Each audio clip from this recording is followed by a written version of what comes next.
السلام علیکم ورحمۃ اللہ وبرکاتہ۔ آج ہم بلوغ المرام من ادلۃ الاحکام کا مقدمہ پڑھیں گے۔ اسے مقدمہ بھی کہتے ہیں، یعنی وہ الفاظ جو کتاب کے شروع میں لکھے گئے۔ کلمہ مؤلف بھی کہتے ہیں، یعنی لکھنے والے کی گفتگو۔ کلمہ ناشر بھی کہتے ہیں، پیش لفظ بھی کہتے ہیں۔ اس کا مقصد یہ ہوتا ہے کہ اس کو پڑھنے سے یہ پتہ چلتا ہے کہ کتاب کو لکھنے والے کی نیت کیا تھی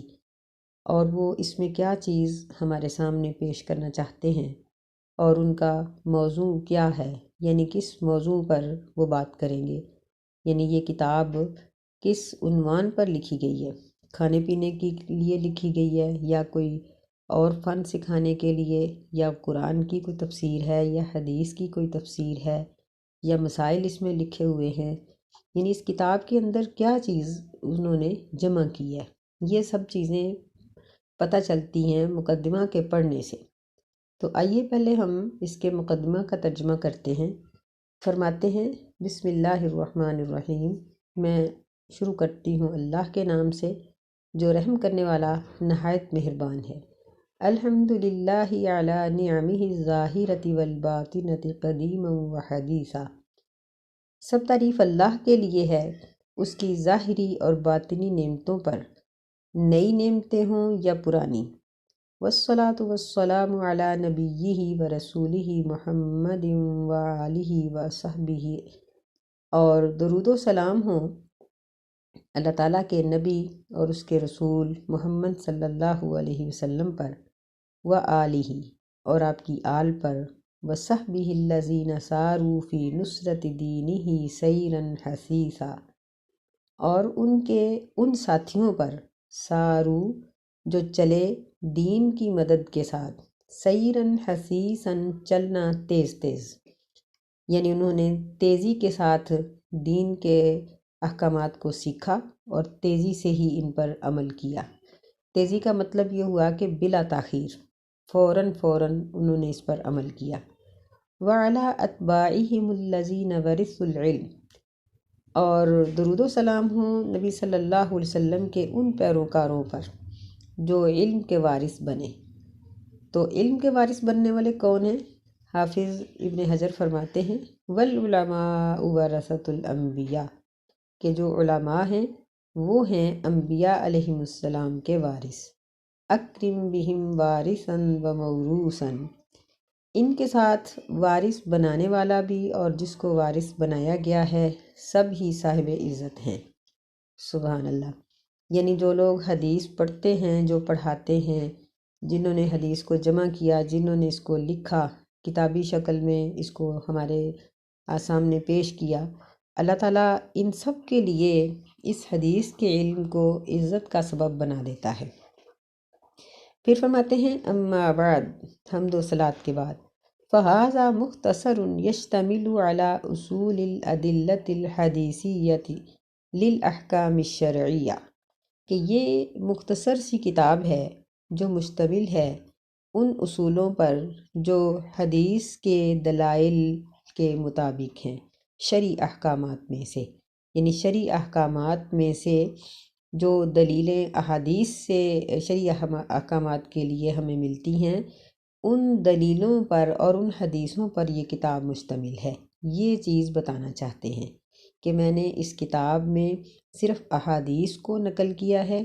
اور لوگوں کے اقوال یا باقی چیزیں درج نہیں کی۔ فرماتے ہیں حررتہ تحریرا بالغا، میں نے اس کو لکھا ہے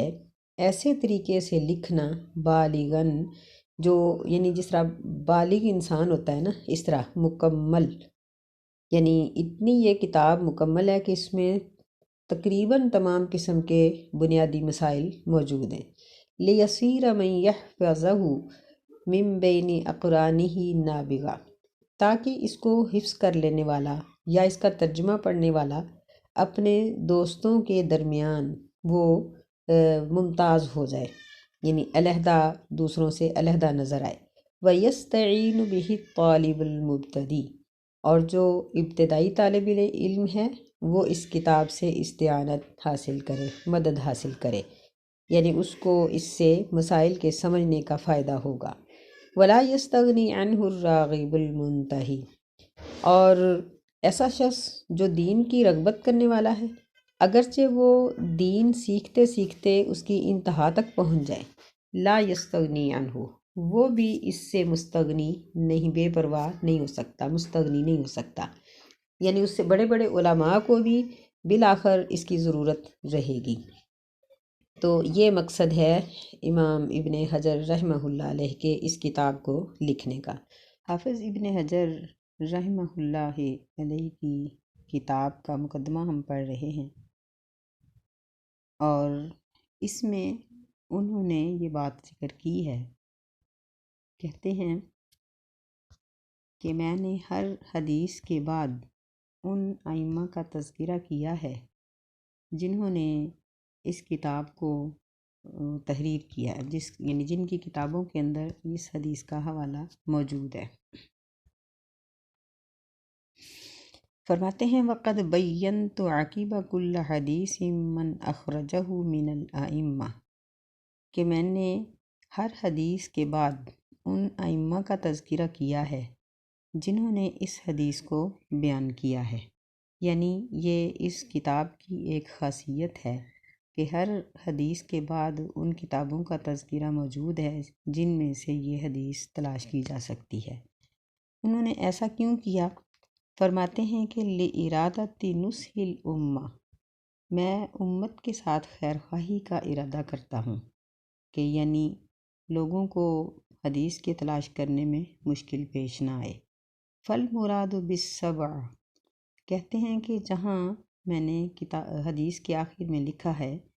کہ رواہ السبع، اس کو سبع یعنی 7 کتابوں نے روایت کیا ہے، تو ان 7 کتابوں سے مراد احمد، بخاری، مسلم، ابو داود، نسائی، ترمذی، ابن ماجہ ہیں، یعنی یہ 7 کتابیں ہیں۔ اور جس حدیث کے آخر میں لکھا ہے کہ 6 نے اس کو روایت کیا ہے، یعنی 6 نے، اس میں احمد کے علاوہ بخاری، مسلم، ابو داود، نسائی، ترمذی اور ابن ماجہ ہیں، یعنی ان 6 کتابوں میں یہ حدیث موجود ہے۔ ایسے ہی بعض کتابوں کے حدیثوں کے آخر میں لکھا ہے وبالخمسہ، یعنی رواہ الخمسہ، اس کو خمسہ نے 5 نے روایت کیا ہے، تو اس سے مراد ہوں گی احمد،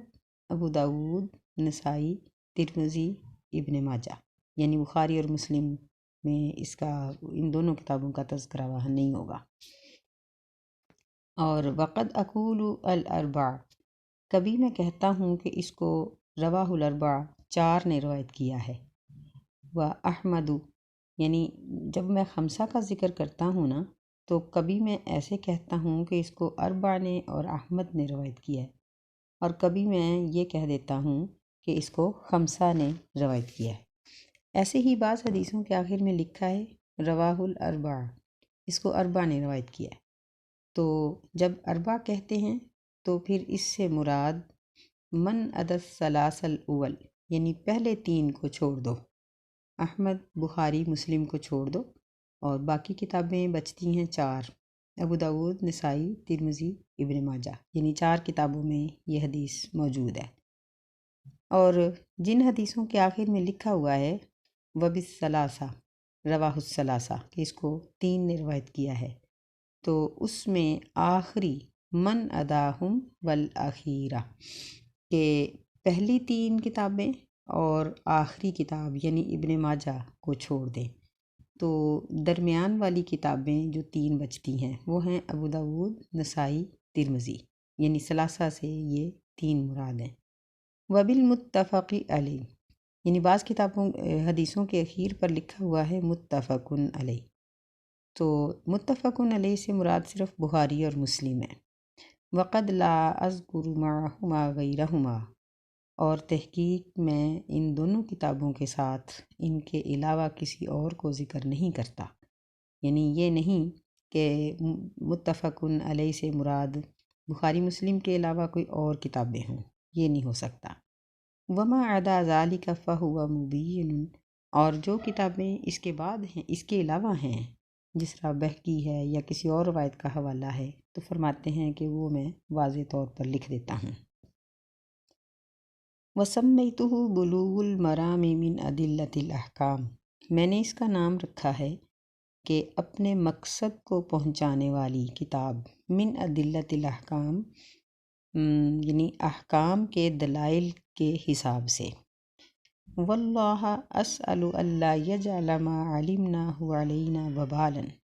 اور میں اللہ سے سوال کرتا ہوں کہ ہم جو کچھ بھی سیکھیں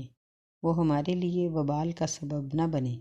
وَأَن يَرْزُقَنَا الْعَمَلَ بِمَا يَرْضَاهُ سُبْحَانَهُ وَتَعَالَى، اور میں اللہ سے سوال کرتا ہوں کہ وہ ہمیں وہ عمل کرنے کی توفیق عطا فرمائے، بما یرضاہ، جس کو اللہ سبحانہ وتعالی پسند کرتے ہیں۔ تو یہ تھا وہ مقدمہ جو حافظ صاحب نے شروع میں لکھا ہے۔ یہاں ایک چھوٹی سی بات کی وضاحت ہو جائے کہ ابن حجر کو حافظ ابن حجر بھی کہتے ہیں۔ تو حافظ سے مراد ایک تو یہی ہے کہ وہ حافظ قرآن تھے، لیکن حافظ یہ باقاعدہ ایک لقب ہے جو محدثین میں اعلیٰ درجے کے لوگوں کے لیے بطور تحفہ محدثین ان کو عطا کرتے ہیں۔ تو یہ لقب آپ کو عطا کیا گیا تھا کیونکہ یہ علم کے لحاظ سے، ضبط کے لحاظ سے، ہر لحاظ سے یہ بہت بہتر تھے۔ اللہ تعالیٰ سے دعا ہے کہ اللہ ہمیں اس کتاب کو اختتام تک پڑھنے کی توفیق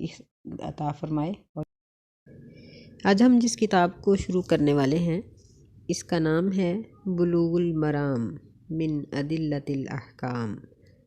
یعنی اللہ تعالیٰ کے احکامات کو، یعنی قرآن اور حدیث کے احکامات کو عوام تک پہنچانے والی کتاب۔ اس کے لکھنے والے ابن حجر رحمۃ اللہ علیہ ہیں۔